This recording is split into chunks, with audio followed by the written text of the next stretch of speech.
ଗ୍ରୀଷ୍ମ ଋତୁର ଟାଣ ଖରା ଦ୍ୱିପ୍ରହର ସମୟ ଜଣେ ଗୋଟିଏ ବଡ଼ ଗଛର ଛାଇରେ ଶୋଇଥିଲେ।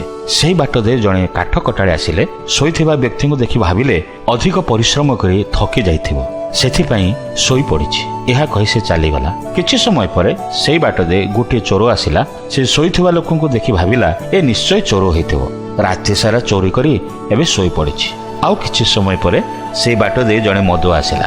ସେ ଶୋଇଥିବା ଲୋକଙ୍କୁ ଦେଖି କହିଲା ଏ ଲୋକ ଆଜି ଅତ୍ୟଧିକ ମଦ ପିଇ ଦେଇ ଏଣୁ ଚାଲିବାର ଶକ୍ତି ନଥାଇ ଶୋଇପଡ଼ି। କିଛି ସମୟ ପରେ ଜଣେ ଜ୍ଞାନୀ ବ୍ୟକ୍ତି ସେହି ପଥ ଦେଇ ଆସିଲେ। ସେ ଲୋକଟିକୁ ଶୋଇଥିବା ଦେଖି ଭାବିଲା କି ସୁନ୍ଦର ନିଦ ଲୋକଟିକୁ ହୋଇଛି, ଏ ଜଣେ ନିଶ୍ଚୟ ଜ୍ଞାନୀ ବ୍ୟକ୍ତି ହୋଇଥିବ, ଏଣୁ କୌଣସି ଚିନ୍ତା ନଥାଇ ସୁଖ ନିଦ୍ରାରେ ସେ ଅଛନ୍ତି।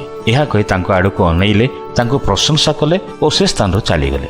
ଯେତେ ଜଣ ସେହି ପଥ ଦେଇ ଗଲେ ସମସ୍ତଙ୍କ ଚିନ୍ତା ଭିନ୍ନ ଭିନ୍ନ ପ୍ରକାର ଥିଲା। ଯେ ଯେପରି ଲୋକ ସେ ସେହିପରି ଭାବିଲା, ଚିନ୍ତା କରନ୍ତୁ ତ ଯଦି ସମସ୍ତେ ଭଲ ଲୋକ ହୋଇଥାନ୍ତେ ସମସ୍ତଙ୍କ ପାଇଁ ଭଲ କଥା ହିଁ ଚିନ୍ତା କରିଥାନ୍ତେ। ଆଜି ଆମେ ଅନ୍ୟମାନଙ୍କ ବିଷୟରେ କ'ଣ ଚିନ୍ତା କରୁଛୁ? ଭଲ ଚିନ୍ତା କରୁଛୁ ନା ମନ୍ଦ ଚିନ୍ତା କରୁଛୁ? ଯଦି ଭଲ ଚିନ୍ତା କରୁଛୁ ତେବେ ତାହା ପ୍ରମାଣିତ କରେ ଯେ ଆମ ମନୋଭାବ ଓ ଚିନ୍ତା ଭଲ ଅଟେ। ଯଦି ଆମେ ଅନ୍ୟ ବିଷୟରେ ମନ୍ଦ ଚିନ୍ତା କରୁଛୁ ତେବେ ଆମ ମନୋଭାବ ମଧ୍ୟ ମନ୍ଦ ଅଟେ।